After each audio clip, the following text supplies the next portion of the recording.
नमस्कार, वक्त हुआ है मसला का और मैं हूं आपके साथ गौरव राजेंद्र। बीजेपी के राष्ट्रीय सचिव ओम प्रकाश धनखड़ ने हरियाणा चुनाव में ऐतिहासिक जीत और 17 तारीख को होने वाले शपथ ग्रहण समारोह को पर बयान दिया है। उन्होंने कहा कि हरियाणा की जनता ने बीजेपी को शानदार जनादेश दिया है, उतना ही शानदार शपथ ग्रहण समारोह आयोजित किया जाएगा। ओपी धनखड़ ने कहा कि कार्यकर्ताओं को भी अपनी खुशी इजहार करने का मौका मिलेगा। तो वहीं उन्होंने कांग्रेस के ईवीएम पर हार का ठीकरा फोड़ने पर कहा कि कांग्रेस को ईवीएम को छोड़कर खुद पर ध्यान देने की जरूरत है। लेकिन आज मसला में सवाल पूछेंगे कि कैसा होगा नायब सिंह सैनी का मंत्रिमंडल, और सवाल ओथ को लेकर हम करेंगे कि क्या मंत्रिमंडल में जातीय समीकरण भी दिखने के आसार हैं। साथ ही साथ जिस तरीके से कांग्रेस यहां ईवीएम पर ठीकरा फोड़ते नजर आ रही है, उस पर ओपी सिंह की तरफ से जो प्रतिक्रिया दी गई है, एक बार प्रतिक्रिया आपको सुनवा देते हैं, फिर इस पर भी तमाम मेहमानों से चर्चा की शुरुआत करेंगे। कांग्रेस ने ईवीएम की बजाय नीरज शर्मा का बयान देखना चाहिए, गोगी का बयान देखना चाहिए, शैलजा जी के बारे में जो बोला देखना चाहिए, कांग्रेस लीडरशिप की जो एरोगेंसी थी उसको देखना चाहिए। ईवीएम को ना देखे, खुद को देखे। सर, हरियाणा कांग्रेस अध्यक्ष को जिम्मेदारी लेनी चाहिए हार की? निश्चित रूप से लेनी चाहिए। जिन पर भी कोई दायित्व होता है, वो दायित्व को अगर पूरा नहीं कर पाते तो निश्चित रूप से दायित्व उन सब लोगों का बनता है जो उस समय प्रमुख भूमिका में होते हैं। प्रभारी ने भी इस्तीफा दे दिया सर, कांग्रेस के प्रभारी दीपक इस्तीफे की पेशकश की है सर। निश्चित रूप से वो उनके अपने व्यक्तिगत सोचने के तरीके हैं, उन्होंने निर्णय करने हैं, लेकिन दायित्व तो होता ही है। दायित्व का बोध तो सबको रहता ही है कि जो भी इस प्रकार की दायित्व लेकर, प्रमुख दायित्व लेकर अग्रणी बने हुए थे, अगर सफलता नहीं मिलती है तो उसकी रिस्पॉन्सिबिलिटीज लोग लेते हैं। तो जिस तरीके से एक बार फिर से 17 अक्टूबर को हरियाणा में शपथ ग्रहण समारोह यहां पर देखने को मिलेगा। नई सरकार और सरकार के मंत्रिमंडल यहां पर शपथ ग्रहण में शपथ ओथ लेते हुए नजर आएंगे। ऐसे में ओपी धनखड़ का जिस तरीके से बयान सामने आया है, उसको लेकर भी आज चर्चा में जानने की कोशिश करेंगे कि विपक्ष इसको किस तरीके से देखता है। और दूसरी तरफ अगर बात की जाए, कांग्रेस का भी कांग्रेस सांसद शैलजा ने अपनों को ही सलाह देते हुए कहा है कि हार पर जो चिंता है उसको करने की बजाय कार्डों की पड़ताल पार्टी करे तो ज्यादा बेहतर रहेगा। संगठन में बदलाव की बेहद जरूरत है। तो क्या इसको भी विचाराधीन यहां कांग्रेस पार्टी समझती नजर आएगी, इस पर भी चर्चा करेंगे। लेकिन सवाल यहां पर यही है कि जिस तरीके से अब शपथ ग्रहण समारोह होना है, उसमें नायब सिंह सैनी का मंत्रिमंडल कैसा होगा, और इस मंत्रिमंडल में क्या जातीय समीकरण भी देखने को मिलेंगे और क्षेत्रीय समीकरण का भी क्या इसमें योगदान रहेगा। क्योंकि जिस तरीके से जब मंत्रियों के नाम के आगे जब मोहर लगती है तो बैलेंस करना बहुत आवश्यक होता है। उसको लेकर भी यहां चर्चा में सवाल के माध्यम से टटोलने की कोशिश करेंगे कि अब से कुछ दिन बाद 17 अक्टूबर को ओथ सेरेमनी यहां पर देखने को मिलेगी।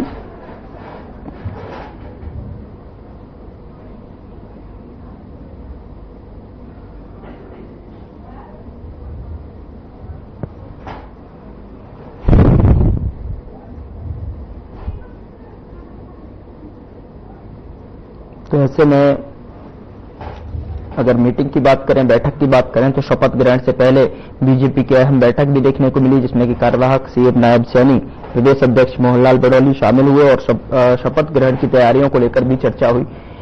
क्या कुछ नाम यहां पर स्पष्टीकरण किए गए हैं, उस पर भी सवाल करेंगे। लेकिन मसला में खासतौर पर सवाल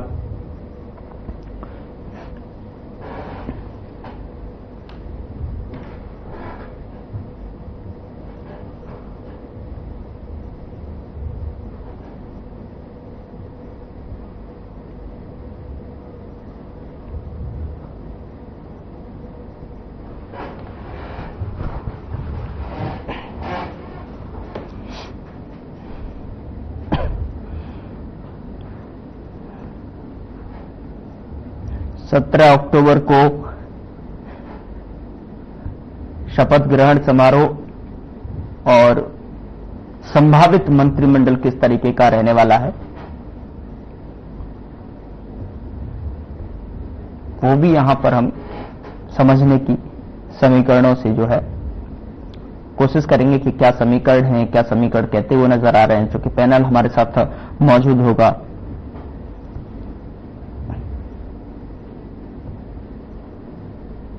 और कार्यवाहक सीएम नायब सैनी ने उस दशहरा ग्राउंड का भी जो है जायजा किया है और तमाम तरीके की जो व्यवस्थाएं वहां पर जाकर देखी।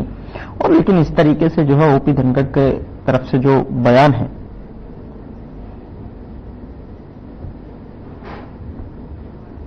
उस पर भी जो है चर्चा करेंगे।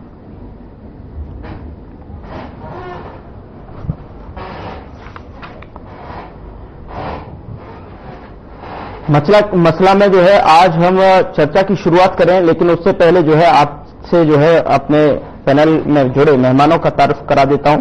प्रियदर्शनी जी हैं यहां पर बीजेपी प्रवक्ता के तौर पर हमारे साथ जुड़ रही हैं, बहुत स्वागत है मैम आपका। सुरेश रॉड जी है प्रवक्ता कांग्रेस की तरफ से जो है कांग्रेस पार्टी का पक्ष रखते हुए नजर आएंगे। नरेश शर्मा जी हैं प्रवक्ता आम आदमी पार्टी, बहुत स्वागत है सर आपका भी, आप आम आदमी पार्टी की तरफ से पक्ष रखते हुए नजर आएंगे। और अनुसूरा जी हैं प्रवक्ता एनएलओ की तरफ से हैं, बहुत स्वागत है मैम आपका भी।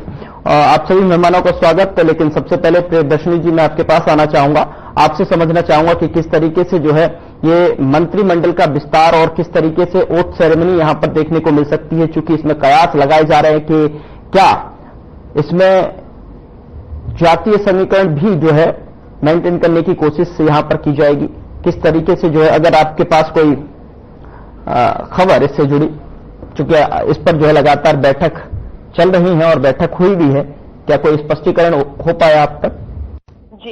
जी नमस्कार और आपके दर्शकों को भी सादर प्रणाम।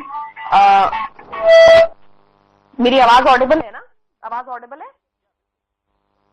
हेलो जी बिल्कुल आपकी आवाज आ रही है। जी जी जी जी जी जी जी आपको नमस्कार और यहाँ पे बैठे हुए सभी साथी प्रवक्ताओं को भी नमस्कार और दर्शकों को भी नमस्कार प्रणाम।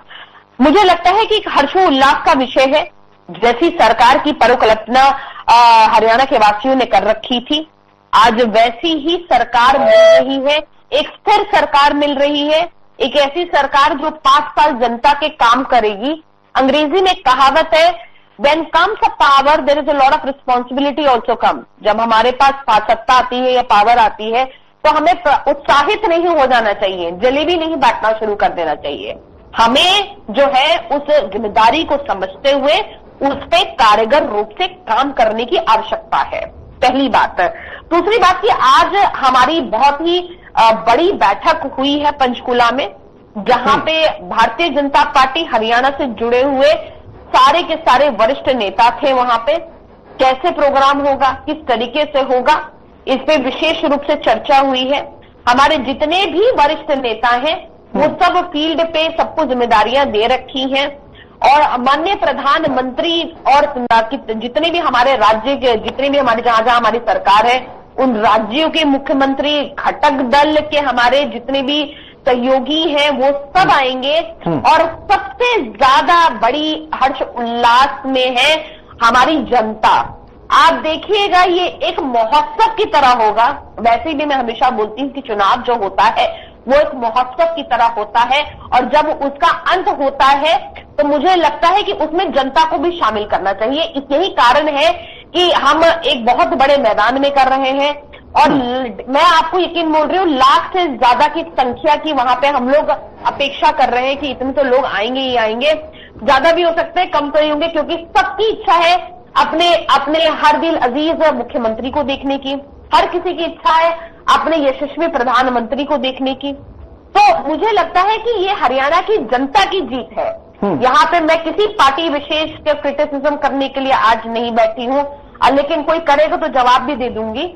लेकिन हाँ, ये बात है कि यहाँ पे हकीकत ये है कि आज हमें इस चीज को स्वीकार करना चाहिए, जनता के मैंडेट को, और जनता के मैंडेट को स्वीकार करके हमें हर्ष उल्लास करना चाहिए।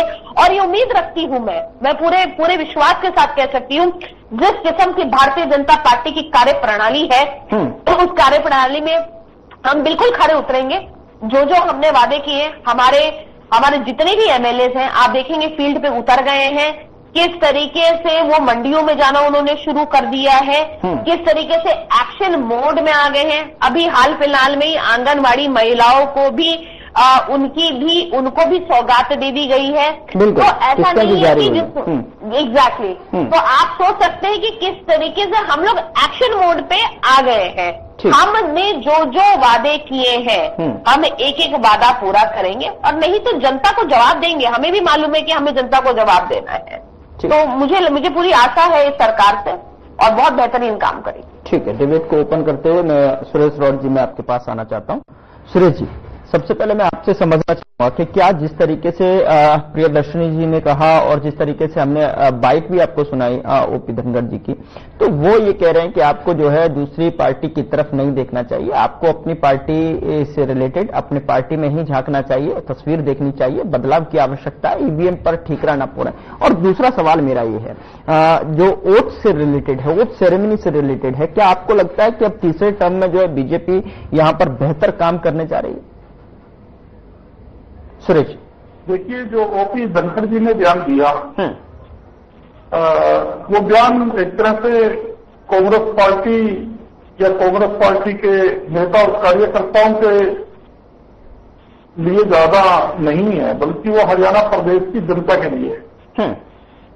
क्योंकि जनता में इस बात का भी स्वीकार नहीं किया जा रहा कि हमने वोट तो कांग्रेस को दिया, सरकार की ड्यूटी खा रही है। और जैसे तब समारोह की तारीख नजदीक आई है, तो उससे ये बात दोबारा से फिर 2004 गैप था जिसके बीच में धारा 70 में आ जाती है। तो धनखड़ जी का कई बयान है वो बीजेपी की ईवीएम में, जैसे राहुल गांधी जी ने कहा था कि मोदी जी की आत्मा जो ईवीएम के अंदर है, तो ये उस दृढ़ को दिखाती है ये।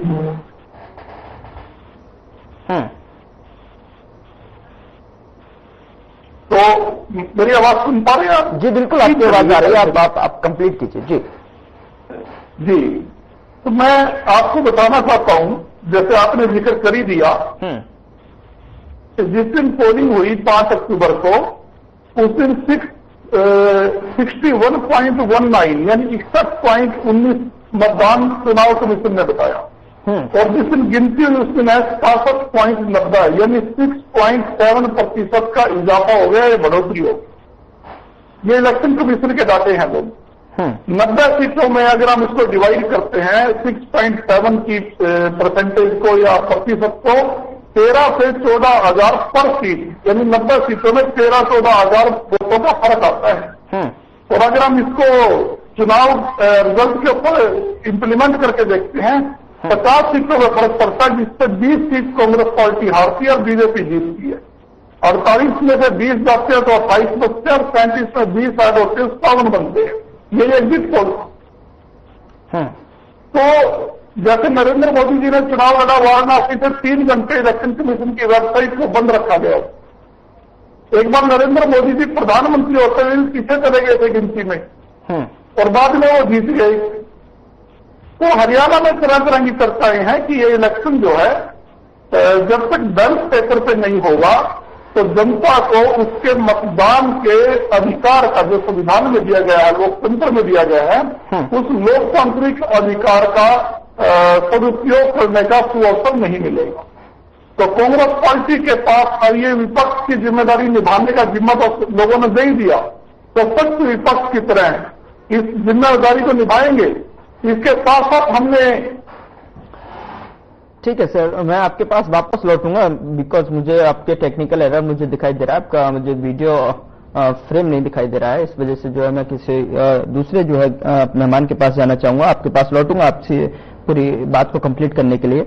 लेकिन अनुसूरा जी, मैं आपके पास आना चाहूंगा। अनु जी, मेरी आवाज सुन पा रही हैं? कृपया लाइन पर बने रहिए। Anu ji, on hold.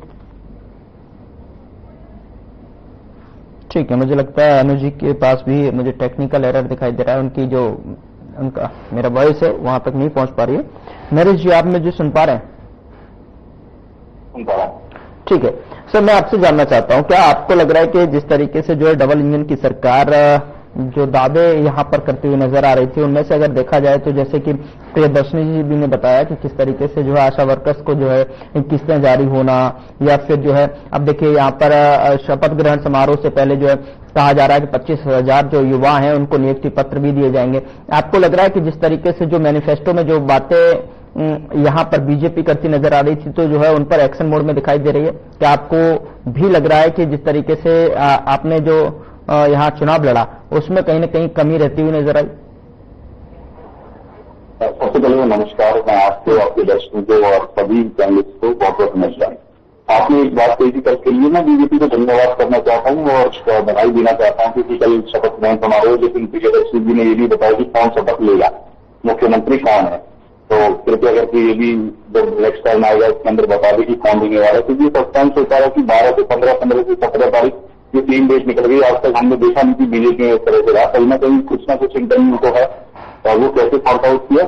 लेकिन जनता के लिए हरियाणा की जनता ने मैंडेट किया है, तो कहीं ना कहीं मैं ये मानता हूँ कि उसके लिए अपने जो भी मैनिफेस्टो, क्योंकि 2 बार के मैनिफेस्टो और हमने उठा के लेके हर बार डिबेट होती रही, उसके अंदर हमने बताया भी कि जो मैनिफेस्टो के अंदर वादे थे कई वादे पूरे नहीं किए गए और नई चीजें आ जाती हैं। उसी तरह से इस बार की जो मैनिफेस्टो है उसके साथ ही कि हम हरियाणा की जनता के लिए, हरियाणा के लोगों के लिए ये मैनिफेस्टो पूरा होना चाहिए, पूरा करना चाहिए, क्योंकि जनता ने इनको पूरा 3 बार मैंडेट दे चुके हैं 15 साल के कार्यकाल के अंदर, क्योंकि ये 10 साल खत्म हुए, 11वां साल शायद हो गया और इसके हिसाब से जो भी मैंडेट दिया उसको काम करके जनता के बीच में ये जनता की पॉलिसी है, अच्छी पॉलिसीज लेके आए, जनता के लिए काम करे। अगर काम नहीं करेंगे विपक्षी पार्टियां वो सारी के खिलाफ रहेंगी। और जैसे रोहित जी अभी बात कर रहे थे कि ईवीएम पे, ईवीएम पे बात करने के लिए आप किसी क्लियर इंडिकेशन तो ये भी उसके लिए भी कुछ नहीं, इलेक्शन कमीशन के पास रहेंगे, सुप्रीम कोर्ट के पास भी केस दिया था, ये आप लोकसभा चुनाव से पहले और क्लियरली बताया गया था कि जो भी है आप सिर्फ 10% जो है ईवीएम स्ट्रोन पे निकालिए और उसकी जो बैलेट बॉक्स है आप स्लिप की जो है मैचिंग कर सकते हैं। तो वो आपके रास्ते के लिए कहीं भी लगता है, किसी भी कैंडिडेट को लगता है, तो आप 10% ईवीएम सिस्टम से होता है कि कोई भी आप वो भी निकलेगा और उसके अंदर कैलकुलेशन करवा दीजिए, तो उसे क्लियर हो जाएगा कि ये मशीनों के अंदर जो इसकी पे करती है। क्योंकि ये नहीं हो सकता कि आप सिर्फ ईवीएम जो इलेक्शन कमीशन बोले कि आपको ई मशीनों करवाना है, आपके पास बताया टाइम होता है, टाइम फ्रेम रहता है और उसके अंदर आपको पता होता है कि ये ईवीएम में तो आप कोई भी मतलब उसकी मर्जी से चूज कर सकता है कि ईवीएम का निदान करना है, मुझसे वोट का निदान करना है, तो वो वहां से करवा दिया जाएगा। तो हम इसमें ये नहीं कह सकते कि ईवीएम की वजह से कमी नहीं पाएंगी। और कहीं ना कहीं मैं ये मानता हूँ कि कांग्रेस जो है, भूपेंद्र सिंह हुड्डा जो है, अपना इन चीजों को समझ नहीं पाया। हरियाणा की राजनीति को विफल करने के लिए जो कांग्रेस की राजनीति के इंडिया गठबंधन से उन्होंने जो फेल किया वो फिर भूपेंद्र सिंह हुड्डा उसके लिए जिम्मेदार है। कहीं ना कहीं राहुल गांधी जी बहुत सीनियर नेता है, बहुत सीनियर हुए नेता है, उन्होंने बहुत अच्छा डिसीजन दिया था कि हमने गठबंधन के अंदर चुनाव में, क्योंकि हरियाणा के अंदर गठबंधन के अंदर और भी पार्टियां चुनाव लड़ रही थी। हम नहीं कह सकते कि 4 पार्टियां गठबंधन के अंदर चुनाव लड़ रही थी, लेकिन जो सिर्फ भूपेंद्र सिंह हुड्डा का जो स्वाभिमान है या अपनी ईगो की वजह से उन्होंने आज ये सत्ता है वो हाथ से खो दी। अभी हर बार कहते थे कि मेरे को पावर नहीं मिलती, मुझे पावर, अच्छी बार हर बार यही एक्सपीरियंस रहता था। लेकिन अच्छी बार जनता ने और राहुल गांधी जी ने पूरी पावर दी, लेकिन फिर भी वो अपनी पावर का यूज नहीं कर पाए और कहीं ना कहीं जनता के साथ नाइंसाफी हुई और आपकी ही सत्ता, मैं तो कहता हूँ इंडिया अलायंस की सत्ता थी, उसके अंदर आपकी ही सत्ता जो है वो कहीं ना कहीं उसके लिए भूपेंद्र सिंह हुड्डा जिम्मेवार है। किसी युवा को ये जो कांग्रेस पार्टी को कमान देनी पड़ेगी, जो संसद 10 साल से नहीं बना, जो संगठन न बनने का जिम्मेवार भी भूपेंद्र सिंह हुड्डा है। क्योंकि अगर देखा जाए तो खुद को सब कुछ चाहिए, उन्हें एमएलए भी बनना है, उनकी विपक्ष का लीडर भी बनना है, उनके बेटे को भी बनना है, उनकी बनना है, तो कहीं ना कहीं आप बन जाती है। लेकिन आपने अपने कार्यकर्ताओं से जो 10 साल से आपके साथ गिने कार्यकर्ता हैं, वो भी जो बेचारे बिना किसी पड़ती किसी जिम्मेवारी के आपके साथ खड़ी होती, आपने उन्हें कुछ नहीं दिया आपका, तो उनका दर्द समझिए कि वो आपके लिए 10 साल मेहनत कर रहे थे और 5 साल और मेहनत करनी पड़ेगी। उनका दर्द समझ के आपने कभी ऐसा डिसीजन नहीं लिया कि आपने प्रतिक्रिया तो मैं सुरेश जी से ले लूंगा। बिल्कुल, आपने जो जिम्मेदारी की बात की है उसकी जो प्रतिक्रिया मैं सुरेश जी के पास से ले लूंगा। जी ठीक है, आपकी वॉइस तो ये हमारी ठीक है सर, ठीक है, आपने कंक्लूड कर दिया, कोई दिक्कत नहीं। मैं अनुसुरा जी के पास जाना चाहूंगा। अनु जी, मेरी आवाज मिल पा रही है आपको? अनु जी, मेरी आवाज मिल रही है आपको? लगता है मेरी आवाज उनके पास तक नहीं पहुंच पा रही। सुरेश जी, मैं आपके पास आना चाहूंगा। सुरेश जी, अगर मुझे सुन पा रहे हैं तो जिस तरीके से नरेश जी ने यहाँ पर जो है बोला है कि आपको अपनी पार्टी की तरफ थोड़ा सा और जो है गंभीरता से सोचना चाहिए, जो जिम्मेदारी की बात जो है नरेश जी यहाँ पर कर रहे हैं, यह भूपेंद्र सिंह हुड्डा को जो है जिम्मेदार यहाँ पर होना चाहिए। क्या प्रतिक्रिया आपकी? साधना मंत्री से कांग्रेस पार्टी का संगठन न होना, ये हमारे कार्यकर्ता भी बोल रहे हैं और आम जनता की तरफ से भी आवाज और हमारे दूसरे जैसे प्रदेश पार्टी ने बताया पार्टी से, तो बिल्कुल इस बात में जो कमी रहती है तो सीखने का जो एक कांग्रेस पार्टी का जो विचार है वो हमेशा खुला है। और दूसरी बात मैं ये भी बताना चाहता हूं, जैसे हमारी पार्टी के साथी ने जिक्र किया, कांग्रेस पार्टी में जिस नेता के पास जो जिम्मेदारी थी, हाईकमान को पता है कि किसको क्या जिम्मेदारी थी और किसने क्या काम किया, ये रिपोर्ट भी सारी है हाईकमान के साथ। तो हमको मीडिया में पार्टी की जो अंदरूनी हमारी जो बातचीत है इसको खुलासा न करके यही कहते हैं कि हमारा एक तो संगठन न होना जरूर हमारी पार्टी की कमी रही है, ये बताने में तो हमें इतना एक कॉमन बात है, कोई हर्ज नहीं है। और एक बात, जैसे कुमारी शैलजा जी को लेकर भारतीय जनता पार्टी ने एक दुष्प्रचार किया कि उनको सम्मान नहीं दिया गया। मैं बताना चाहता हूं आपके चैनल के माध्यम से, कभी कुमारी शैलजा जी राजीव गांधी जी के पास गई, उस समय उनको लोकसभा का टिकट फिर से दिया गया क्योंकि वो एक बड़े कांग्रेस नेता सुप्री है। और नरसिम्हा राव सरकार बनी, उसमें वो केंद्र में मंत्री बनाई गई, वो कम उम्र की, शायद सबसे कम उम्र की मंत्री सेंटर में। उसके बाद उन्होंने शिक्षा से कई बार लोकसभा चुनाव लड़ा, जब भी 4 टिकट मिला। जब उनका शिक्षा से मन भरा, अम्बाला में आ गया, अम्बाला में उनको टिकट दिया। UPA government doctor Manmohan Singh ji के मंत्रिमंडल में बड़ी वरिष्ठ मंत्रिमंडल की शोभा बढ़ाने वाली मंत्री रही। और जब उन्होंने कहा कि मैं मुख्यमंत्री बनना चाहती हूं, मुझे प्रदेश अध्यक्ष बनाया जाए, तो कांग्रेस पार्टी और आदरणीय राहुल गांधी जी ने उनको हरियाणा प्रदेश कांग्रेस कमेटी का अध्यक्ष बना दिया और श्री मनोहर लाल खट्टर की तरह बीच में नहीं हटाया। जब अपना 3 साल का टर्म उन्होंने पूरा कर लिया तो विदाई समारोह के साथ उनको अगली जिम्मेदारी के लिए अग्रसर किया गया। उन्होंने कहा कि वो इस बार अम्बाला से नहीं, सिरसा से चुनाव लड़ना चाहती है, सिरसा से चुनाव लड़वा दिया। लोकसभा हार गई थी, उन्होंने कहा कि मैं राज्यसभा में जाना चाहती हूँ, राज्यसभा दे दी कांग्रेस पार्टी ने। तो इतनी अपॉर्चुनिटी, इतने बड़े सम्मानीय पद जो कुमारी शैलजा जी को सोनिया गांधी जी और आदरणीय राहुल गांधी जी ने दिए, तो मैं नहीं समझ पा रहा कि कहीं भी उनके सम्मान के साथ कांग्रेस पार्टी ने कहीं अनदेखी की हो। ये भारतीय जनता पार्टी का छोटा समझा दुष्प्रचार था और उसको ये हमारी कमी रही कि हम उस चीज को कंट्रोल नहीं कर पाए, इस दुष्प्रचार का मुंह तोड़ जवाब नहीं दे पाए।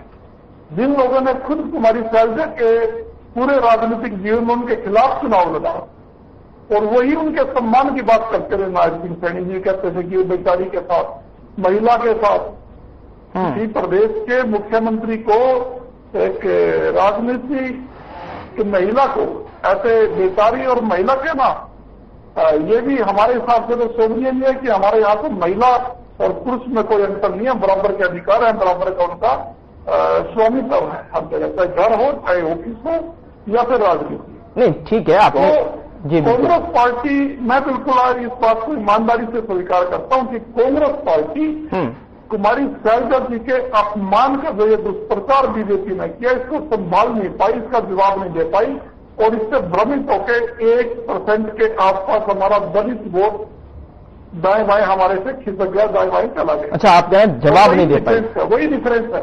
39% हमारे पास वोट आए, 39.07 और 39.97 बीजेपी के पास आए, यानी 1% से भी कम अंतर है। हमने बराबर मत प्रतिशत हासिल किया है, लेकिन 20 सीटें हमने लूज कर। ठीक। तो मैं इस बात के लिए भी भारतीय जनता पार्टी को दोषी मानता हूं और हमारी जो कमी रही है, चाहे इस दुष्प्रचार को रोकने में रही, हम फेल हुए हैं बिल्कुल, ये बात हम मानते हैं। इससे सबक लेके अगली बार इन कमियों को दूर करेंगे और उसका हमारा संगठन न होना देखता नहीं रही इसको। लेकिन सवाल तो यहाँ पर ये भी उठता था, मैं प्रियदर्शनी जी से जो है इसका जवाब ले लूंगा आपकी प्रतिक्रिया का, लेकिन सवाल तो यहाँ पर भी है कि जिस तरीके से अंदरूनी कलह थी, अंदरूनी फूट थी या फिर असमंजस वाली स्थिति सामने निकल कर आ रही थी कहीं न कहीं चुनाव के दौरान, जो है कुमारी शैलजा जी का शामिल न होना, और दूसरी तरफ जो है बयान जिस तरीके से सामने निकल कर आ रहे थे, और उसमें जो है अभी भी उन्होंने कहीं न कहीं इशारों में एक बयान भी अभी सामने निकल कर आया कि संगठन में जो है बदलाव की आवश्यकता है। चिंता तो करना आवश्यक है कि किस तरीके से हम हारे हैं, लेकिन कब तक कीजिएगा चिंता, लेकिन संगठन में बदलाव की आवश्यकता है, उस पर सब मालूम है किस नेता की क्या जिम्मेदारी थी और किस नेता ने चुनाव में क्या काम किया। तो हाईकमान सक्षम भी है और हाईकमान नजरें गड़ाए हुए भी है कि हरियाणा में क्या हुआ है और क्या हो रहा है। तो पार्टी आलाकमान अपने विवेक से सही निर्णय लेगा और मैं कांग्रेस के तमाम कार्यकर्ताओं को आपके चैनल के माध्यम से जी अनु जी को, प्रियदर्शनी जी को और नरेश जी को दुआ बना के यह आश्वासन देता हूं कि कांग्रेस पार्टी इस तरीके का निर्णय लेगी कि कांग्रेस कार्यकर्ताओं को भी और प्रदेशवासियों को भी अच्छा लगेगा। ऐसा यदि कार्यकर्ता और जनता की भावनाओं के ऊपर खरा उतरने का फैसला लिया जाए, बिल्कुल कुछ बड़ा ही आप जो है बहुत बड़ी दूर किया जाएगा। ये मैं बड़े दावे के साथ ये बात बता रहा हूँ आपके साथ।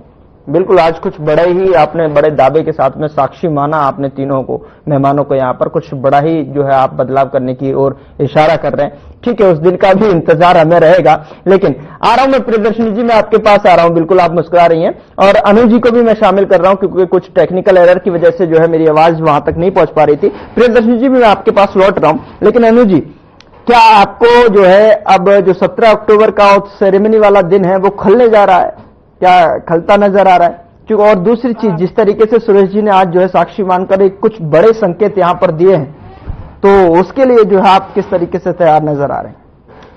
जी, सबसे पहले तो आपको, सभी प्रवक्ताओं को और दर्शकों को नमस्कार, राम राम।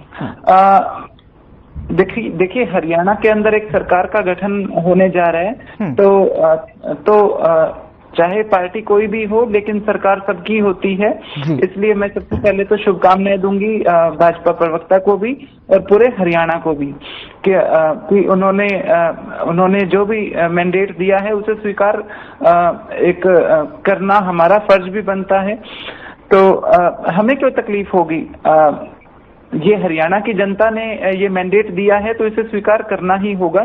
मैं तो उम्मीद करूंगी कि जिस तरीके से भाजपा ने पिछले 10 साल कुशासन किया, खट्टर साहब मुख्यमंत्री थे, वो रिपीट ना हो।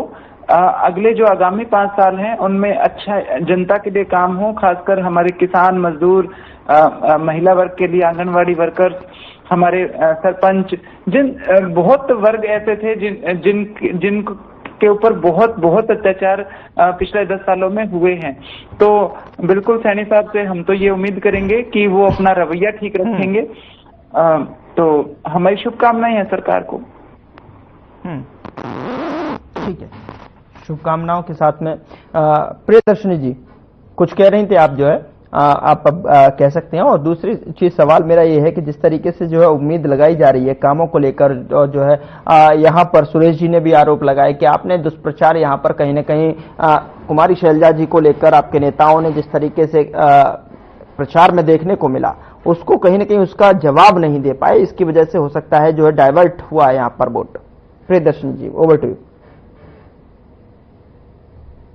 लेकिन मैं बताऊं, इनकी पार्टी ही मैं बताऊं, अब मैं क्या शब्द बोलूं, धृतराष्ट्र बनी हुई पार्टी है। इन धृतराष्ट्रों को दिख नहीं रहा है कि पार्टी की दुर्गति क्या हो गई है। और हकीकत मैं बताऊं, सबसे पहले देखिए शुरुआत, सुरेश जी अपना मैसेज आप अपने हाईकमान को दे दीजिएगा।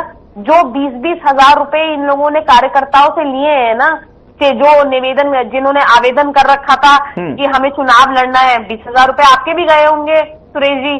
तो आप एक तो सबसे पहले इन लोगों से ये रिफंड लीजिए, ठीक है। बोलिए कि भारतीय जनता पार्टी के प्रवक्ता ही इस बात को उजागर कर रहे हैं और बोल रहे हैं। अच्छा नहीं लग रहा है कि अपने ही कार्यकर्ताओं से, मैं तो उसी दिन समझ गई थी कि आप लोगों का बेड़ा गर्क हो गया है। जो पार्टी अपने कार्यकर्ताओं से बताइए 20-20 हजार रुपए ले ले, तो मुझे लगता है कि सबसे पहली बात तो नैतिकता के आधार पर ये तो चुनाव तो हार गए हैं। अब किसी के पैसे का नुकसान क्यों करना? ये 20-20 हजार रुपए लौटा दे उन कार्यकर्ताओं के।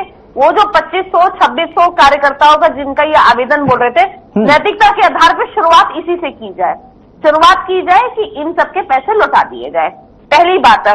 दूसरी बात कि जो इन्होंने शुरुआत ही कर रही है, तो पहली बात तो इनके जो प्रभारी थे जो हॉस्पिटल में ही है, शायद अभी तक भी इनकी कंटिन्यूटी चल रही है हॉस्पिटल में रहने की, उन्होंने इस्तीफा दे दिया। तो भाई इतने बीमार आपको प्रभारी रखने की जरूरत क्या है? या तो वो शारीरिक रूप से बीमार थे या मानसिक रूप से बीमार थे, लेकिन उस बीमारी से प्रॉब्लम ये हो गई थी कि कांग्रेस पार्टी उभर ही नहीं पाई। अब आप कहीं ना कहीं आप लोग देखिए, ये तो खुशी का माहौल है, मैं ये सब बातें बोलना नहीं चाहती, लेकिन मन नहीं माना क्योंकि इन्होंने शपथ वपथ ले ली सुरेश जी ने। अब इनसे हर 2 दिन बाद तो वास्ता होता ही रहता है मेरा। अब मुझे हर 2 दिन बाद इनको याद दिलानी पड़ेगी, सुरेश जी आपने शपथ ली थी। आ रहा हूं, तो मैं आपको बता दूं, देखिए बहुत जरूरी है कि कांग्रेस पार्टी इस पे बहुत ही मंथन और चिंतन, गंभीर मंथन और चिंतन करे, आकलन करे कि हम क्यों हारे। ईवीएम का रोना, हम हार गए तो ईवीएम खराब, बैटरी तेज, ये सारी चीजें, इन सबका रोना ये लोग शुरू कर देते हैं। अच्छा, इसमें रो कौन रहा है?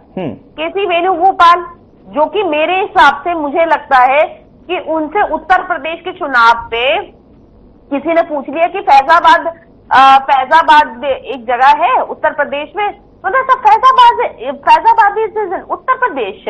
ओ I did not know how many districts are there. तो उनको ये भी नहीं मालूम है। तो आप ये बताइए, सीनियर लीडरशिप है इनकी। अब जयराम रमेश जी का मैं थोड़ा सा इतिहास बता दूं दर्शकों को। जयराम रमेश जी जो है वो मुझे कल ही पता लगा कि 50 साल से राजनीति कर रहे हैं। 50 साल से अगर कोई व्यक्ति राजनीति कर रहा हो और इलेक्ट्रल पॉलिटिक्स के बारे में वो सोचे ही ना, उसने कभी सरपंची का चुनाव भी नहीं लड़ा हो, तो ये बड़ी हैरानी की बात है। और उन ऐसे लोगों को अगर आप कांग्रेस में मठीताधीश बना देंगे तो आप क्या कर रहे हैं? आप ये बताइए ना, तो मजाक हो रहा है इस पार्टी का। मैं कांग्रेस के ये सिर्फ यहाँ पे स्टेट लीडरशिप की बात नहीं करी, बापू बेटे ने तो अपना बेड़ा गर्क कर ही लिया था, लेकिन हमें भूल नहीं जाना चाहिए कि सेंट्रल लीडरशिप ने भी कहीं ना कहीं ये आकलन करने में समीक्षा, जिस समीक्षा बैठक पे आज आप बैठे, समीक्षा बैठक में किनको बैठा रखा है? जिनकी खुद की समीक्षा होनी चाहिए। इस समय तो राहुल गांधी को खुद की भी समीक्षा करनी चाहिए। मुझे लगता है कि चुनावों के इतने पीक टाइम पे जो आपकी मन की बात थी वो आप वॉशिंगटन डीसी में बोल के आ गए। और हकीकत है कि कुमारी शैलजा तो चुनाव लड़ना चाहती थी। ये तो ऑन रिकॉर्ड उन्होंने बोला है कि जी मैं चुनाव लड़ना चाहती थी, लेकिन मुझे लड़ने नहीं दिया गया। तो ये कौन से फैक्टर थे? मैं तो चाहती हूँ कि इस मंच पे जब आज हम एक ओपन डिस्कशन कर रहे हैं, सब एक मैच्योरली बात कर रहे हैं, तो मैं भी ये जानना चाहती हूँ कि ऐसे कौन से सूत्र थे। जब आपने शैलजा जी का प्रोफाइल बताया, तो मैं बता रही हूँ कि ऐसा प्रोफाइल शायद ही हरियाणा में किसी नेत्री का होगा। मुझे नहीं लगता कि इस तरीके का प्रोफाइल किसी भी नेत्री का हरियाणा में होगा। शायद 1-2 और नेत्रियों का होगा, लेकिन महिला नेत्रियों का। उसके बाद भी कांग्रेस पार्टी को क्यों नहीं लगा कि कॉन्फिडेंस कि उनको चुनाव लड़वाना चाहिए? क्यों नहीं बैलेंस आउट किया गया? किसको खुश करने की कोशिश की गई? इस मंच पे तो ये सारे जवाब देने चाहिए। कहीं ना कहीं बहुत बड़ा मिसमैनेजमेंट है, एक तरफा हुआ है, और मुझे लगता है इस पर बहुत ज्यादा सोचने की जरूरत है। ठीक है, मैं वापस लौटूंगा, प्रतिक्रिया लूंगा, लेकिन अनु जी आप कुछ कहना चाह रही थी, प्लीज। जी। कांग्रेस और बीजेपी दोनों प्रवक्ताओं को सुना। कांग्रेस प्रवक्ता ने बात करी कुमारी शैलजा जी की, उनके पार्टी के अंदर जो भागीदारी है उसकी, लेकिन मैं ये कहूंगी कि बहुत देर कर दी। शैलजा जी के साथ जो हो रहा था वो पूरा हरियाणा देख रहा था, पूरे हरियाणा की महिलाएं देख रही थी, और वो बहुत आपत्तिजनक था, वो बहुत पुरुषवादी था। एक आपकी महिला नेता बार बार मीडिया के सामने बेबस नजर आ रही थी, और जो बेबस कर रहा था उसमें तो अंजाम भुगत लिया। लेकिन उस वक्त राहुल गांधी क्या कर रहे थे, ये सवाल है। राहुल गांधी विदेश भ्रमण कर रहे थे। रोड साहब की भाषा बहुत मर्यादित है, बहुत संतुलित है, मैं उसका सम्मान करती हूँ, लेकिन रोड साहब आप जैसी भाषा आपके नेताओं की नहीं थी। आपके जो हरियाणा के नेता थे उनके अंदर अहंकार कूट कूट के भरा था। ना तो वो विपक्ष एकता को मंजूर कर रहे थे।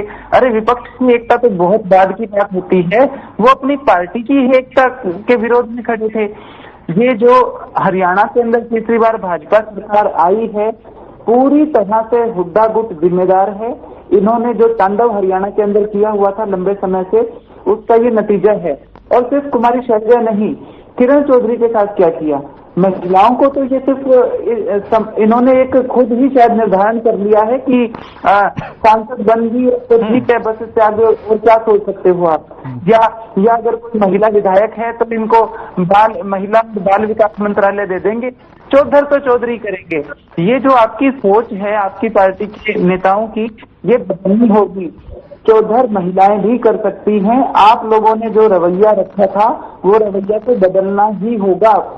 और उसके बाद में नहीं बदलने के लिए तो उन्होंने साक्षी मानकर बोल दिया ना। आप यहाँ पर ओपन डिबेट में चर्चा आ रहा हूँ। सूरज जी मैं आपके पास आ रहा हूँ जी। बिल्कुल उन्होंने बोला अनुज जी जी मैं कह रही हूँ कि मैं रोड साहब की जो भाषा है उसका सम्मान करती हूँ, बहुत संतुलित भाषा इनकी है। लेकिन ये रवैया हुड्डा गैंग का या हुड्डा गुट का नहीं था। अब मैं आऊंगी बीजेपी पे।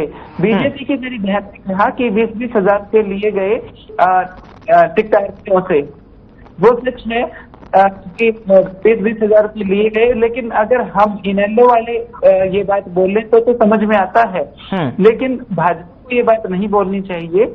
देखिए, एक पार्टी को चलाने के लिए थोड़े से संसाधनों की भी जरूरत पड़ती है। हर पार्टी ने 6,500 करोड़ के इलेक्टोरल बॉन्ड नहीं ले रखे ईडी के खाते मरवा के। हर पार्टी ने 6,500 करोड़ के इलेक्टोरल बॉन्ड नहीं ले रखे। हाँ, उसके अंदर शामिल कांग्रेस भी है, क्योंकि अगर 6,500 के चंदे भाजपा ने लिए तो 1,500 करोड़ से ज्यादा के चंदे उन्हीं कंपनियों से कांग्रेस ने भी लिए हैं। आम आदमी पार्टी ने भी 250-300 करोड़ के चंदे लिए हैं। तो इनेलो जैसे दल, क्षेत्रीय दल जो अपने दम पर चल रहे हैं, वो तो ये बात बोल सकते हैं कि आपने अपने टिकटार्थियों से 20-20 हजार को ले लिए, लेकिन ये तो सारे एक ही थाली के चट्टे बट्टे हैं। अगर बात करें पॉलिटिकल फंडिंग के बारे में, तो सभी एक ही थाली के चट्टे बट्टे हैं, ये मैं कहूंगी। ठीक है जी, ठीक है। आपने जो है सबको यहाँ पर लपेटे में लिया है। लेकिन नरेश जी मैं आपके पास, सूरज जी मैं आपके पास लौट रहा हूँ। आप तीनों के जो है जवाबों का जो है आप विस्तार से जो है आप इस पर चर्चा कर सकते हैं, कोई दिक्कत नहीं। नरेश जी आप भी जो है पूरी तरीके से दमखम दिखाते हुए नजर आए थे, लेकिन कहीं ना कहीं आपकी पार्टी की तरफ से भी गठबंधन उसी पार्टी के साथ में यहाँ पर दिखाई दे रहा था, लेकिन किसी कारणवश जो है गठबंधन नहीं हुआ, आपने अकेले इसमें आया। लेकिन जो वजूद होना चाहिए था, जो आप जिस तरीके से तमाम जो है सत्ता पक्ष हो या फिर विपक्ष ने भी यहाँ डिबेट के दौरान कहा कि आप अभी जमीन तलाशने में यहाँ पर लगे हुए हैं, तो आपको दिखाई दे रहा है कि जिस तरीके से आपकी तरफ से गारंटियां दी गई थी और जो वादे किए गए थे, अब उसको कहीं ना कहीं बीजेपी यहाँ पर जो अपनी मैनिफेस्टो में लेकर आई है उसको पूरी तरीके से यहाँ करती नजर आएगी। और जो है इनेलो की प्रवक्ता यहाँ पर कह रही है कि आम आदमी पार्टी भी फंडिंग की अगर बात की जाए तो उस पर आपकी क्या टेक है? हम जो कमजोर कहाँ से पड़े, आपको पता है कि हमारा बहुत बेहतरीन फंक्शन था और बेहतरीन तरीके से हम काम कर रहे थे। हम रैलियां कर रहे थे, रोड शो कर रहे थे, लेकिन कहीं ना कहीं जो गठबंधन की बात बनी उसके अंदर कहीं ना कहीं हमारा जो संगठन डिस्टर्ब हुआ, क्योंकि गठबंधन के अंदर हमारे संगठन के लोगों ने सोचा कि गठबंधन होने वाला 10 सीटों पे 80 सीटों पे जो कार्यकर्ता थे वो सोचने लगे कि हम किधर जाएंगे, तो उन लोगों ने अपना दूसरा रास्ता चुना। वो अन्य दलों में, वो कुछ कांग्रेस में चले गए, कुछ इनेलो में चले गए पार्टी के अंदर। फिर पता चला कि 10 सीटों के बाद पता चला कि 7 सीटों के होने वाला है। 7 सीटों के बाद फिर जो कार्यकर्ता थे काफी मूव कर दिए। फिर ऐसे ही जो बीच में ये खास जो 10 दिन का था, जो राजनीतिक लोग होते हैं आपका राजनीतिक भविष्य देखने के लिए सोचना पड़ता, तो उन लोगों ने यही है कि ये जो 10 दिन के अंदर गेम चला, उसके अंदर कहीं ना कहीं जो भूपेंद्र सिंह हुड्डा ने ट्रैक खेला, आज वो भूपेंद्र सिंह हुड्डा उसी खुद ट्रैक के अंदर कुछ फंस चुके हैं। और जो हमारे कार्यकर्ता थे वो इसीलिए इधर उधर हो गए थे। लेकिन आप फिर से हम अपने कार्यकर्ता और संगठन जो है दोबारा से वापस देखे मेरे को, क्योंकि अभी जो जिस जिले से मैं आता हूँ बहुत से कार्यकर्ता जो अभी दूसरी पार्टी से चले गए थे वो फिर वापस आना चाह रहे हैं, और वो चाह रहे हैं कि हम लोग वापस पार्टी को स्टैब्लिश करें और बहुत बेहतरीन तरीके से काम करेंगे। तो वो लोग सब टच में है, क्योंकि उन्होंने देख लिया कि कांग्रेस के पास कोई संगठन नहीं है, ना वो बना पा रहे थे, और वो उसी में गए थे कि कांग्रेस की कहीं ना कहीं उस टाइम लग रहा था कि कांग्रेस इंडिया लाइन के थ्रू गठबंधन के लिए कुछ जो हम लोगों का गठबंधन कहीं ना कहीं दिखा, तो इसीलिए इसका जिम्मेवार जो है कांग्रेस रही। और आपने देखिए इंडिया अलायंस के गठबंधन के अंदर ही हम कश्मीर, जम्मू एंड कश्मीर के अंदर एक सीट से लड़े थे और वो सीट भी जीते हैं। तो कहीं ना कहीं गठबंधन का बहुत फैक्टर पड़ने वाला था। इसी के लिए अब ये जो अभी ये कहा कि इलेक्ट्रल बॉन्ड वाली बात आई थी, ये तो सबको पता है, देश में देखा था क्या हुआ। और अभी जो हमारी ज्ञानू सिंह जी बहन ने कहा कि ये जो इनाले को संगठन चलाने के लिए हर कार्यकर्ता से शायद पहले 1 रुपये लिए जाते थे, कुछ पार्टीज जो है पर्चियां भी काटती थी, बहुत सारे कुछ अपने फंडेड जो है आप अकाउंट में ट्रांसफर कर सकते थे। पार्टी चलाने के लिए सब कुछ चाहिए होता है, कार्यकर्ताओं के दवाई था। लेकिन जो कांग्रेस ने किया था, ये जो 20,000 ये गलत किया था, क्योंकि आपका कांग्रेस अपनी वो जो है सॉरी आपका वर्कर जो अपनी मर्जी से कुछ भी दे सकता है, लेकिन ये नहीं हो सकता कि आप एक जबरदस्ती फीस देख रहे हैं और फीस से आप टिकट नहीं ले रहे हैं, तो उसके लिए आप उसको वापस कीजिए। जैसे आप देखिए कि कोई भी आप एग्जाम देते हैं, आप कहीं ना कहीं उसके लिए फीस करते हैं, तो एक लिमिटेड ही होता है कि आपको एग्जाम देने हैं, इसके लिए आइए, लेकिन कहीं ना कहीं वो रिफंड होना चाहिए। और मैं इसके पक्ष में कि जो प्रियदर्शनी जी ने कहा कि जो कांग्रेस के जो और वर्कर थे जिनको टिकट दे दी उनके पैसे नहीं, और जो बाकी जो बचे हुए वर्कर हैं उनके क्योंकि कुछ ऐसे भी होंगे गरीब वर्कर भी होंगे, वो चाह रहे थे कि जो 20, 25 साल 30 साल से शायद कांग्रेस पार्टी के साथ होंगे, और इन्होंने इस बार सोचा हुआ कि एक अच्छा फॉर्मूला लेके आए कि हम इस पैसे शायद उन्हें टिकट मिल जाए और जीत जाए, उनको मेहनत होगी। लेकिन अगर उन बेचारों के पास अगर वो 20,000 रुपए थे तो कहीं ना कहीं कहता के फेवर में वो वापस होने चाहिए। ठीक है, अब आप भी जो है सुरों को बदल रहे हैं कि जिस तरीके से जो है, चाहे गठबंधन की बात की जाए, इंडी गठबंधन यहाँ पर देखने को मिला था, इंडिया गठबंधन आपको उसमें भी शामिल थे जो है कहीं ना कहीं। अब इसकी प्रतिक्रिया जो है ले लेते हैं सुरेश जी। जी अब आप जो है हाँ, प्रियदर्शनी जी ने जिक्र किया कि कुमारी शैलजा जी को चुनाव नहीं लड़ने दिया गया। तो कुमारी शैलजा जी लोकसभा की नवनिर्वाचित सांसद है इस समय, और पार्टी ने 5 सांसद हमारे जीत कर आए। तो ये बात दूसरों को भी लागू होती है। पार्टी के निर्णय था, और ये निर्णय इसलिए भी लिया गया होगा, इसमें वैसे और भी कारण हो सकते हैं कि जो लोकसभा में जो हमारे सांसद हैं, तो हमने लोकसभा में तो भी मोदी का सामना करना है, ये भी पॉइंट है। एक पॉइंट ये भी है कि बीजेपी ने पिछले जो मध्य प्रदेश के चुनाव आए, छत्तीसगढ़ के चुनाव आए, तो अपने केंद्रीय मंत्रियों को एमएलए का यदि विधानसभा का चुनाव लड़ने के लिए भेज दिया। उससे एक संदेश गया था कि नरेंद्र मोदी जो है वो घबरा चुके हैं और अपने सांसदों को उन प्रदेशों में भेजा जा रहा है। भगदड़ मच गई थी। तो सांसद का पद विधायक के पद से लगभग 9 या 10 गुना बड़ा होता है। 10 विधानसभा या 9 विधानसभा से एक सांसद बनता है, और कुमारी शैलजा जी को सांसद बने 2-4 महीने ही हुए थे। तो पार्टी ने एक निर्णय लिया कि कोई भी सांसद लोकसभा का चुनाव नहीं लड़ेगा। ये बात दूसरे सांसदों में भी लागू होती है, उनमें चाहे जयप्रकाश ज्योति जी हों, चाहे ब्रह्मचारी जी हों, चाहे दीपेंद्र हुड्डा जी हों, तो पूरे सांसद जो थे राज्यसभा के सांसद सुरजेवाला जी भी थे। तो इससे यह स्पष्ट होता कि कुमारी शैलजा जी के लिए कोई ऐसा ये अलग से कोई भेदभाव नहीं था। ये एक सामूहिक निर्णय था पार्टी का, और सभी सांसदों ने इसका पालन करना तो किया है। दूसरी बात जैसे अनु जी कह रही थी कि शैलजा जी बड़ी विवश नजर आ रही थी। मैंने जो फैक्ट्स बताए हैं कि वो राजीव गांधी जी के मंत्रिमंडल से लेकर, राजीव गांधी जी के समय में टिकट लेकर राहुल जी के मंत्रिमंडल से लेके और अब तक हर पद पे रहती आई है, हर सरकार में कांग्रेस की रहती आई है, बड़े सम्मानजनक पद पे रही है। तो ये बात सुरेश रोड नहीं बोल रहा, ये कांग्रेस पार्टी का प्रवक्ता भी मैं बाद में हूं, लेकिन एक कार्यकर्ता के तौर पर बोल रहा हूं। प्रदेश में हर कार्यकर्ता जिक्र कर रहा है कि कुमारी शैलजा जी को सब कुछ मिला है, और ये बीजेपी ने एक दुष्प्रचार कर दिया उनका नाम लेकर, और अब उस बात को छिपाने के लिए उनका हवाला आता है कि वो बड़ी विवश नजर आई। इन्होंने कहा चौधर की बात आई, वे चौधर करेंगे, और कुमारी शैलजा जी को यानी इनका कहने का संकेत ये था कि मुख्यमंत्री का दावेदार नहीं बनाया, जो मैं समझ बता रहा हूं। मैं बिल्कुल बेझिझक ये चीज भी मतलब क्लियर करना चाहता हूं। 2019 के चुनाव से पहले कुमारी शैलजा जी हरियाणा प्रदेश कांग्रेस कमेटी की प्रदेश अध्यक्षा बनाई गई थी हाईकमान के द्वारा। और प्रदेश अध्यक्ष का मतलब ये होता है कि आप मेजोरिटी लाइए, चुने गए विधायकों गिराए के ऊपर हाईकमान के आदेश से मुख्यमंत्री बन जाइए। तो हाईकमान ने उनको मुख्यमंत्री बनने का पूरा कर दिया है। प्रदेश अध्यक्ष से बड़ा पद कोई नहीं है। मैं पार्टी प्रोटोकॉल की एक बात और बताना चाहता हूं नेता विधायक जब से बड़ा पद हाईकमान की नजरों में भी और पार्टी के संविधान में भी हरियाणा प्रदेश कांग्रेस कमेटी के अध्यक्ष के पद को मानते हैं।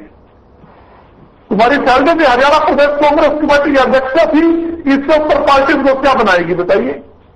ठीक, ये भारतीय जनता पार्टी का एक दुष्प्रचार था जिसका हम शिकार हो गए। बिल्कुल स्पष्ट बात है ये। और कुमारी शैलजा जी का सम्मान पहले भी था, आज भी है और आगे भी रहेगा।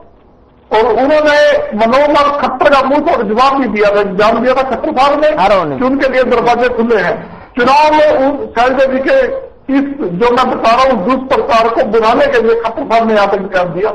लेकिन शैलजा जी ने कहा कि मैं कांग्रेस नहीं हूं। जैसे उन्होंने अपने पिताजी का हवाला दिया था कि मेरे पिता चौधरी दलबीर सिंह कांग्रेस के तिरंगे में ही स्वर्ग गए थे, तो कुमारी शैलजा जी ने वो याद कराते हुए कहा कि मैं भी अंतिम सांस कांग्रेस पार्टी में लूंगी। ठीक है, ये बात नहीं है।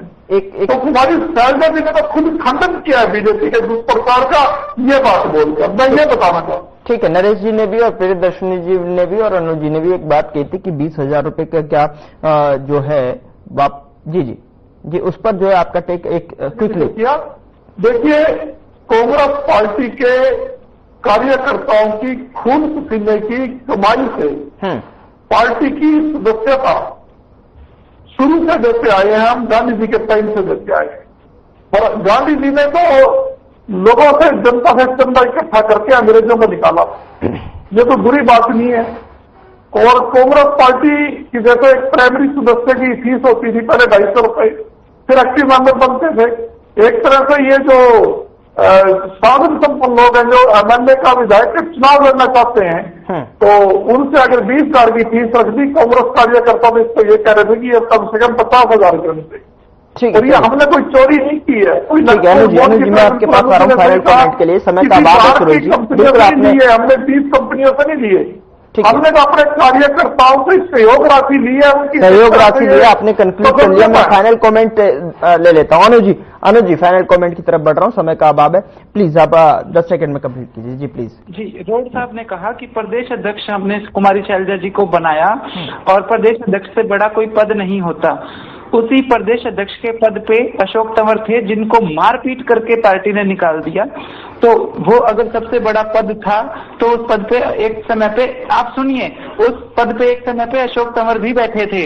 उसके बाद इन्होंने कहा कि पार्टी का नियम था कि जो सांसद हैं उन्हें टिकट नहीं मिलेगी विधानसभा की। इन्होंने जिक्र किया जेपी का, जेपी के बेटे को टिकट दी गई है। इन्होंने जिक्र किया दीपेंद्र का, दीपेंद्र के पिताजी इलेक्शन लड़े हैं। कुमारी शैलजा के लिए इन्होंने कह दिया कि क्योंकि वो सांसद हैं इसलिए टिकट नहीं मिलेगी, और शैलजा को सब कुछ मिला है। सब कुछ तो हुड्डा साहब को भी मिला है। सब कुछ तो हुड्डा साहब को क्या नहीं मिला, 10 साल मुख्यमंत्री रह लिए। और क्या चाहते थे हुड्डा साहब? जिस तरीके का तांडव वो पूरे हरियाणा में कर रहे थे। तो मैंने वही तो कहा ना, महिलाओं के प्रति रवैया ये है कि इतना मिल गया इतना बहुत है। तो ये रवैया ही बदलने की जरूरत है। कुमारी शैलजा के साथ गलत हुआ है, इसमें कोई दो राय नहीं है और उसी का नतीजा कांग्रेस ने भुगता है। ये मैं बहुत स्पष्टता से दोबारा कहूंगी। मैं आपके पास आऊंगा और फाइनल कमेंट की तरफ, क्योंकि समय का अभाव है मैम, प्लीज आप कैसे देख रही हैं पूरे मामले को? और जो है जिस तरीके से अब 17 तारीख को अब आपकी ओथ सेरेमनी है और उसमें जो है संभावित मंत्रिमंडल हम जैसे लगातार दिखा रहे हैं, अब आने वाला वक्त बताएगा किस तरीके से होने वाला है। फाइनल कमेंट सब मैम आपका। देखिए, मंत्रिमंडल के बारे में तो मैं यही कहूंगी कि हमारे यहाँ कहावत है, हमारे गांव में बोली जाती है कि नाई बाल काटेगा तो दिखेंगे, बाल कटेंगे तो दिखेंगे। तो अब जब एक ही दिन की बात है, कल जब शपथ ग्रहण होगा तो सबको पता लग जाएगा कि कौन कौन मंत्री बन रहे हैं। बाकी तो मीडिया में तो खबरें चल ही रही हैं। दूसरी बात कि मुझे लगता है कि अब एक सशक्त विपक्ष की जरूरत है और क्योंकि हम तो अपना काम करेंगे ही। भारतीय जनता पार्टी तो 10 साल से काम कर ही रही है, तभी इतिहास हम लोगों ने बनाया है और इतने बड़े मैंडेट से हम आए हैं। तो इसका मतलब कि कहीं न कहीं हम तो बहुत बेहतरीन काम कर ही रहे हैं, इसमें तो हम आश्वस्त हैं। लेकिन मुझे लगता है कि अब कहीं न कहीं ये अभी भी इन्होंने जवाब नहीं दिया सुरेश जी ने, 20,000 रुपए वाला। खुद के भी पैसे फंसे हुए सुरेश जी आपके, लेकिन ये भी जवाब दिया नहीं है सुरेश जी ने। लेकिन मैं आशा करती हूँ, मैं एक बड़े हाँ आपने बताया, अच्छा तो फिर मैंने सुना नहीं होगा, सॉरी। हाँ ठीक है, चलिए मैम समय मुझे इजाजत नहीं दे रहा है। माफी के साथ यहाँ पर रोकना पड़ेगा आपको जो है। बहुत बहुत शुक्रिया हमारे साथ जुड़ने के लिए प्रियदर्शनी जी, सुरेश जी और नरेश शर्मा जी। अनुसूरा जी, आपका भी बहुत बहुत शुक्रिया हमारे साथ डिबेट में हिस्सा लेने के लिए। लेकिन मसला में सवाल यही कि किस तरीके से जो है ओथ सेरेमनी में अब कुछ दिन बाकी हैं और ऐसे में जो है आने वाले समय में जो है पता लगेगा कि किस तरीके से जो है मंत्रिमंडल यहाँ पर मुख्यमंत्री नायब सैनी के साथ में शपथ लेता हुआ नजर आएगा। फिलहाल बुलेटिन में इतना ही, मसला में इतना ही। नमस्कार।